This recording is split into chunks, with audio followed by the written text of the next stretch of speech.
Welcome into Power 5 Picks. Our next college football bowl game we are covering is the Military Bowl in Annapolis, Maryland. This is between East Carolina and NC State. NC State is a 7-point favorite. Over under of this game is 60 and a half. Now, if I were to tell you NC State, who I believe was 22nd or 23rd with the transfer of Grayson McCall, was going to be playing in the Military Bowl in Annapolis, Maryland on December 28th against ECU, you would probably tell me to shut the hell up, but they are. And NC State don't even know how they made a bowl game. This team is terrible. The season did not go at all the way they thought it was going to go. I guess their defensive coordinator did well enough to take the Marshall job, so he's gone. Then ECU they fired their coach midseason, got an interim coach, and have made him now their new head coach, and they have really rallied behind this guy. So basically, for that fact, with NC State not wanting to be here, NC State losing their DC, who, again, I don't even know how he got hired. Their defense was terrible. I like the momentum. I like the ECU has a lot more to play for. I think they have is East Carolina, is that North Carolina or is that South Carolina? I'm not sure. Regardless, it's a battle of the Carolinas. So they get to play one of the two. If it's not an in-state rival, it's just up the road. Get to play a team that is much more well-known, much bigger. I think they have a lot to play for. I'm going to call for the outright win from ECU, but I will take the +7 for the show. I like it.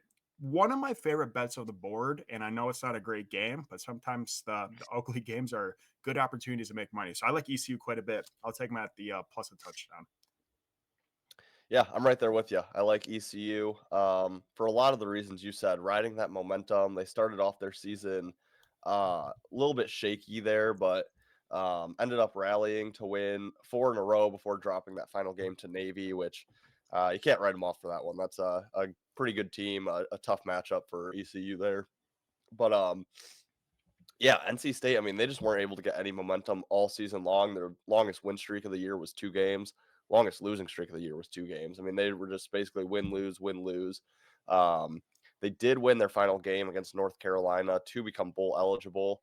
So I guess maybe they could ride some momentum on that. But like you said, Grayson McCall was supposed to be the savior of this program. They're ranked pretty high. I know I was high on them preseason. I can't remember exactly where you were on them, but just a terrible season for what their expectations were. So it's tough to know. Obviously, Grace McCall is no longer there.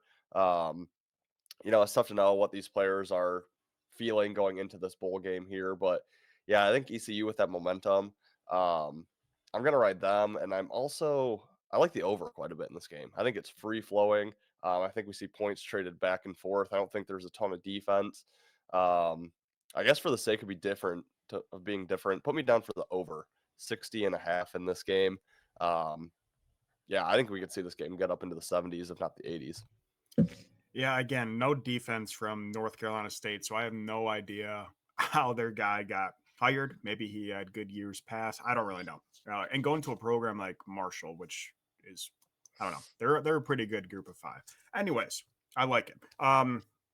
We have 2 more bowl games tonight. We also went through every single bowl game that was going on today as well. So if you're seeing this before other bowl games, make sure you go back, check out our other videos. We have predictions on every single bowl game, not only today, but the entire college football postseason. So make sure you do check that out. And until then, guys, we'll see you in the next episode.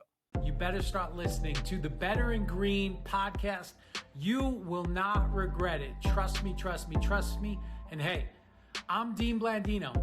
Welcome to Better in Green, eh? To Better in Green, eh? To Better in Green, eh? Listening to cash out, that's what it's all about. Come on, let's make cash now. We always on spot and we cover old spot from the bottom to the top. Hey, shout out to Ethan, shout out to Wyatt, shout out to Ben. Welcome to our podcast, Better in Green.